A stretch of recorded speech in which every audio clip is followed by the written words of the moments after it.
ગાંધીગ્રામ શ્વેતાંબર મૂર્તિપૂજક જૈન સંઘ રાજકોટ ખાતે છેલ્લા 25 વર્ષથી ધાર્મિક આરાધનાઓ ખૂબ જ ભક્તિભાવથી થઈ રહી છે।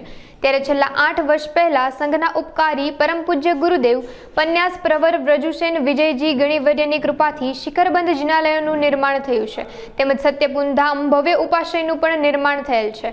આ સંયમ સ્વીકારની સાધના ઉત્સવમાં ભક્તિના રંગે રંગાવા માટે રાજકોટ ખાતે તારીખ 8 થી 11 ડિસેમ્બરના રોજ ભવ્યાતિ ભવ્ય ધાર્મિક કાર્યક્રમોની વણઝાર યોજવામાં આવી છે। સંઘના ટ્રસ્ટીઓની તેમજ દીક્ષાર્થી પરિવાર તરફથી આમંત્રણ આપવામાં આવેલ છે।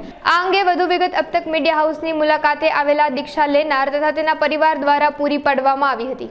આવતીકાલથી મહેંદી રસમ અને હલ્દી રસમ 7 તારીખે, 8 તારીખે કપડાં રંગવાની રસમ, જેમના વેશ પરિવર્તનના જે કપડાં હોય દીક્ષાર્થીના, એનો કાર્યક્રમ 8 તારીખે, 9 તારીખે 108 પાર્શ્વનાથ દાદાનું પૂજન, 10 તારીખે વર્ષીદારનો વરઘોડો।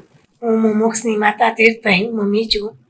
આ મને અત્યારે સારું લાગે છે કે મારું બાળક દીક્ષા લઈ રહ્યું છે। કોઈ મારું સપનું પણ એવું હતું કે મારું બાળક ડૉક્ટર બને, પણ જ્યાંથી મારા સાહેબના સંપર્કમાં આવ્યું, એની ભાવના થઈ, એનો વિચાર કરીને મેં મારું બધું સપનાઓને એક બાજુ મૂકી મેં એની ઈચ્છા પૂરી કરવા માટે હું આ સહમત થઈ છું આ વાત।